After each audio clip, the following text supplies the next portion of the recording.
ಮೊದಲನೇದಾಗಿ ನಾನು ಒಂದು ಪ್ರಶ್ನೆಯಿಂದ ನಾನು ಪ್ರಾರಂಭ ಮಾಡ್ತೇನೆ.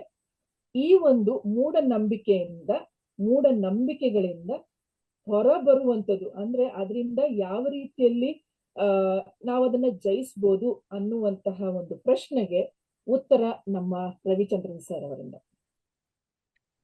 ನಮಸ್ಕಾರ ನನ್ನ ಕಾರ್ಯಕ್ರಮಕ್ಕೆ ಪುನಃ ನನ್ನ ಮೊದಲು ಧನ್ಯವಾದಗಳನ್ನ ಮತ್ತು ಅಭಿನಂದನೆಗಳನ್ನ ವ್ಯಕ್ತಪಡಿಸ್ತೀನಿ ಈ ಒಂದು ಕಾರ್ಯಕ್ರಮಕ್ಕೆ. ಕಾರಣ ಇಷ್ಟೊಂದು ಒಳ್ಳೆ ಒಂದು ಸಮಾಜದ ಹಿತವನ್ನು ಕೋರಿ ಮತ್ತೆ ಈ ಒಂದು ಭಯಗ್ರಸ್ತ ವಾತಾವರಣದಲ್ಲಿರಂತಹ ನಮ್ಮ ಸಮುದಾಯದ, ನಮ್ಮ ದೇಶದ, ನಮ್ಮ ನಾಡಿನ ಜನಗಳು ಅವರ ಒಂದು ಭಯಗ್ರಸ್ತ ಸ್ಥಿತಿಯಿಂದ, ಭಯಗ್ರಸ್ತ ಮನೋಭೀತಿಯಿಂದ ಅವರನ್ನ ಹೊರತರಲಿಕ್ಕೆ ಇಂಥ ಒಂದು ಒಳ್ಳೆ ಕಾರ್ಯಕ್ರಮನ ಏರ್ಪಡಿಸಿರೋದಕ್ಕೆ ಮೊದಲು ನಿಮ್ಮೆಲ್ಲರಿಗೂ ಕೂಡ ನನ್ನ ಧನ್ಯವಾದಗಳನ್ನ ನಾನು ಸಲ್ಲಿಸ್ಕೊಳ್ತೀನಿ ರೀ.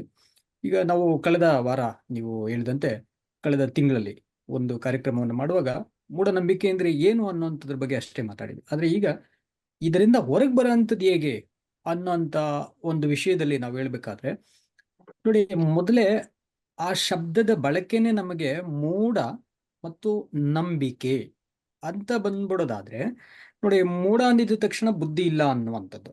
ಹಾಗಾದ್ರೆ ಬುದ್ಧಿ ಇಲ್ಲದ ಸ್ಥಿತಿಯಿಂದ ಹೊರಗೆ ಬರಲಿಕ್ಕೆ ನಾವು ಮಾಡ್ಬೇಕಿರೋಂಥ ಸರಳವಾದ ಕೆಲಸ ಬುದ್ಧಿವಂತರಾಗ್ತಕ್ಕಂಥದ್ದು. ಅಥವಾ ಮೂಢತನವನ್ನ ಬಿಟ್ಟು, ಬುದ್ಧಿಹೀನ ಸ್ಥಿತಿಯನ್ನ ಬಿಟ್ಟು, ವಿಮರ್ಶೆ ಮಾಡದೇ ಇರುವಂಥದ್ದನ್ನ ಬಿಟ್ಟು ನಾವು ಹೊರಗಡೆ ಬರಲಿಕ್ಕೆ ಮಾಡ್ಬೇಕಾಗಿರೋಂಥ ಕೆಲಸ ವಿಮರ್ಶೆ ಮಾಡಬೇಕು. ಆಮೇಲೆ ನಾವು ಯಾವ ಒಂದು ಭಯಗ್ರಸ್ತ ಪದಗಳನ್ನ ಕೇಳ್ತೀವೋ, ಅಥವಾ ಸಂಪ್ರದಾಯ ಇರಬಹುದು, ಅಥವಾ ನಮ್ಮ ಆಚಾರ ವಿಚಾರಗಳು, ನಮ್ಮ ಯಾವುದೇ ಒಂದು ಧಾರ್ಮಿಕ ಚಟುವಟಿಕೆಗಳು, ಇಂಥವುಗಳು ಏನನ್ನ ನಾವು ಮಾಡ್ತೀವಿ ನೋಡಿ, ಅದು ಭಯದಿಂದನೋ ಅಥವಾ ಭಕ್ತಿಯಿಂದನೋ ಅಥವಾ ಬೇರೆ ಯಾವುದೇ ಒಂದು ಪೂಜೆ ಆರಾಧನೆ ವಿಧಾನಗಳಲ್ಲಿ ನಾವು ಮಾಡ್ತೀವೋ, ಆ ಯಾವುದು ಕೂಡ ಭಯದಿಂದ ಕೂಡಿದ್ರೆ, ನಮ್ಮನ್ನ ಭಯಪಡಿಸುವಂತಹ ರೀತಿಯಲ್ಲಿ ಅದನ್ನ ಯಾರು ನಿರೀಕ್ಷಿಸ್ತಾರೆ?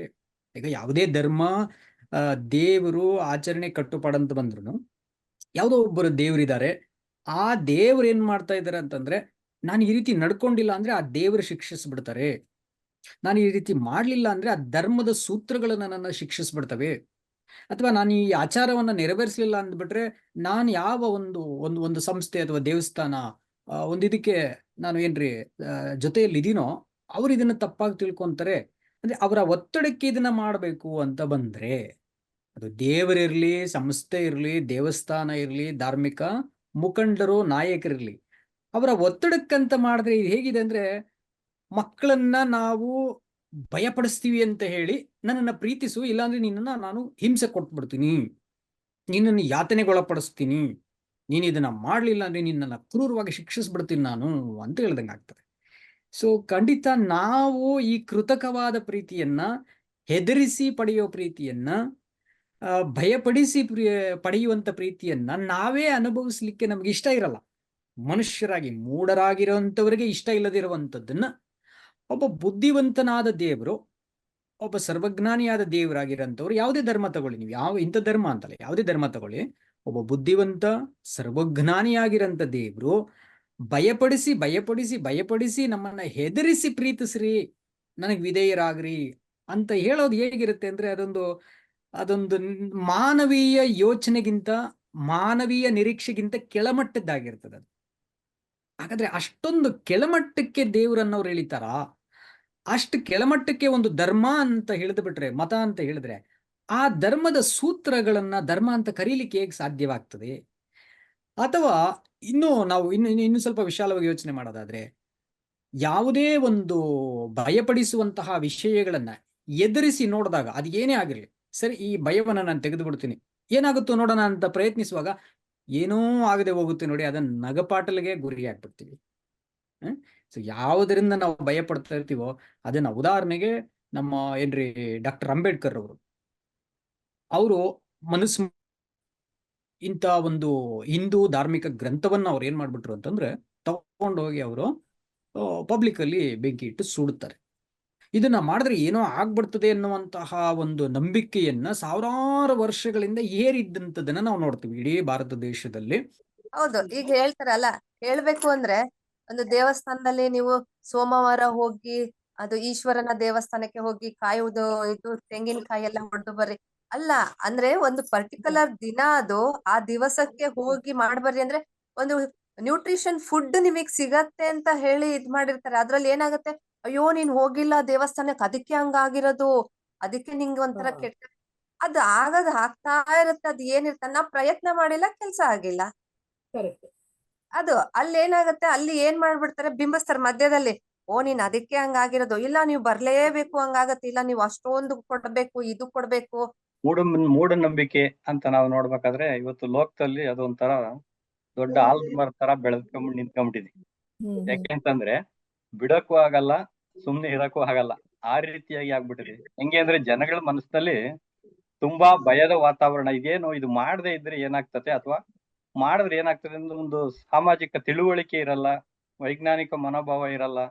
ಈ ಒಂದು ಶಿಕ್ಷಣದ ಕೊರತೆಯಿಂದನೂ ಸಹಿತ ಜನಗಳಲ್ಲಿ ಈ ಒಂದು ಮೂಢನಂಬಿಕೆ ವಿಷಯದಲ್ಲಿ ತುಂಬಾ ಭಯದಲ್ಲೂ ಇದ್ದಾರೆ, ಆತಂಕದಲ್ಲೂ ಇದ್ದಾರೆ. ಇದನ್ನ ಹೋಗ್ಲಾಡಿಸ್ಬೇಕು ಅಂತಂದ್ರೆ ಹಲವಾರು ಕಾರಣಗಳು ಇದಾವೆ. ಮುಖ್ಯವಾಗಿ ಇದನ್ನ ಹೋಗ್ಲಾಡ್ಸೋದು ಏನಪ್ಪಾ ಅಂತಂದ್ರೆ ಅವರಿಗೆ ಬೇಕಾಗಿರುವಂತಹ ಶಿಕ್ಷಣದ ಕೊರತೆ ಇರುತ್ತೆ, ಮತ್ತೆ ಒಂದು ಆರ್ಥಿಕ ಅಭಿವೃದ್ಧಿ. ಯಾಕೆ ಅಂತಂದ್ರೆ ಶಿಕ್ಷಣ ತಿಳುವಳಿಕೆನೇ ಇಲ್ಲ ಅಂತ ಅಂದ್ಮೇಲೆ ಅದ್ರ ಬಗ್ಗೆ ಅವ್ರು ಏನು ಮಾತಾಡಕ್ಕಾಗಲ್ಲ, ದಾರಿ ತೋರ್ಸಲ್ಲ. ಇನ್ನು ಆರ್ಥಿಕ ಅಭಿವೃದ್ಧಿ ಕೊರತೆ ಏನಪ್ಪಾ ಅಂತಂದ್ರೆ ಅವ್ರಿಗೆ ಒಬ್ಬ ವ್ಯಕ್ತಿ ಮೂಢನಂಬಿಕೆಗೆ ಯಾಕೆ ಬಲಿಯಾಗ್ತಾನೆ ಅಂತಂದ್ರೆ ಅವನು ಹಣಕಾಸಿನ ವಿಷಯದಲ್ಲಿ ತೊಂದರೆಗೆ ಈಡಾಗಿರ್ತಾನೆ. ನನಗೆ ದುಡ್ಡು ಬೇಕು, ಅದು ಯಾವ ಮಾರ್ಗದಲ್ಲಿ ಸಿಗುತ್ತೆ ಅಂತ ಏನ್ ಮಾಡ್ತಾನೆ, ಯಾರ ಹತ್ರನಾದ್ರೂ ಹೋಗ್ತಾರೆ. ಇವ್ರನ್ನ ದಾರಿ ತಪ್ಪಿಸುವಂತ ಒಂದು ಸಾಧನಗಳಾಗ್ಬಿಡ್ತಾರೆ, ಭಯದಲ್ಲಿ ತುಂಬಿಸ್ಬಿಡ್ತಾರೆ. ಯಾವ ದೇವರು ಸಹಿತ ಕೆಟ್ಟ ದಾರಿಗೆ ಹೋಗೋದಿಕ್ಕೆ ದಾರಿ ತೋರ್ಸೋದೇ ಇಲ್ಲ. ಅಶಾಂತಿ, ಅನ್ಯಾಯ, ಅಕ್ರಮ, ಅನಾರೋಗ್ಯಕ್ಕೆ ಹೋಗುವಂತ ಕಾರ್ಯಕ್ಕೆ ಅವರು ದಾರಿ ಮಾಡ್ಕೊಡೋದೇ ಇಲ್ಲ. ಆದ್ರೆ ನಾನು ಏನ್ ಹೇಳಕ್ಕೆ ಹೋಗ್ತೀನಿ ಅಂದ್ರೆ ಹಿಂದಿನ ಕಾಲದಲ್ಲಿ ಇದ್ದಂತ ಒಂದು ಮಹನೀಯರು, ಮಹಾನುಭಾವರು, ಸಂತರು, ಭಕ್ತರು ಇವತ್ತು ಲೋಕದಲ್ಲಿ ಬೆರಳೆಣಿಕೆ ಅಷ್ಟು ಮಾತ್ರ ಇದಾರೆ ಅಂತ ಹೇಳ್ಬೋದು, ಎಲ್ರೂ ಇಲ್ಲ. ಅವರೆಲ್ಲ ಏನ್ ಮಾಡ್ತಾರೆ ಅಂದ್ರೆ ಸಾಮಾಜಿಕ ಕಳಕಳಿ ಇರೋಲ್ಲ, ಯಾರಿಗ್ ಏನ್ ತೊಂದರೆ ಆದ್ರೂ ಚಿಂತೆ ಇಲ್ಲ, ನನಗೆ ಅದರಿಂದ ಒಂದು ಆದಾಯ ಆಗ್ಬೇಕು, ನಾನ್ ಚೆನ್ನಾಗಿರ್ಬೇಕು, ಬೇರೆ ಏನನ ಆಗ್ಲಿ, ಈಗ ಅವ್ರಿಗೊಂದು ಏನೋ ಸಮಾಧಾನ ಹೇಳ್ಬೇಕಷ್ಟೇ ಅಂತ ಏನ್ ಮಾಡ್ತಾರೆ, ಅವ್ರಿಗೆ ನಮ್ಮ ಕೈಲಿ ಅಸಾಧ್ಯವಾದಂತ ಸಂಗತಿಗಳನ್ನ ನಮ್ಮ ಮುಂದೆ ತೋರಿಸಿದಾಗ ನಾವು ನಂಬಿಬಿಡ್ತೀವಿ. ಅದನ್ನ ಆ ನಂಬಿಕೆಗೆ ನೀರೆರೆದು ಕಾಲಕ್ರಮೇಣ ಆ ಮೂಢನಂಬಿಕೆ ಅವ್ರ ಜೀವನದಲ್ಲಿ ನಂಬಿಕೆಯಾಗಿ ಪರಿವರ್ತನೆ ಆಗಿ ಅದಕ್ಕೆ ದಾಸರಾಗ್ಬಿಡ್ತಾರೆ. ಮುಂದೆ ಅವರು ತುಂಬಾ ಕೊರತೆಗಳು, ಅನಾರೋಗ್ಯಗಳು, ಅವ್ರ ಮನೆಯಲ್ಲಿ ತುಂಬಾ ಸಮಸ್ಯೆಗಳು ಉಂಟಾಗಿ ಅದೇ ಪರಿಸ್ಥಿತಿನಲ್ಲಿ ಅವರು ನಾಶನದ ಮಾರ್ಗಕ್ಕೆ ಹೋಗೋ ಸಾಧ್ಯತೆಗಳು ಅನೇಕ ನಾವು ಲೋಕದಲ್ಲಿ ನೋಡ್ತಾ ಇದೀವಿ. ಎಷ್ಟೋ ತೊಂದರೆಗೆ ಈಡಾಗ್ತಾರೆ ಅವರು.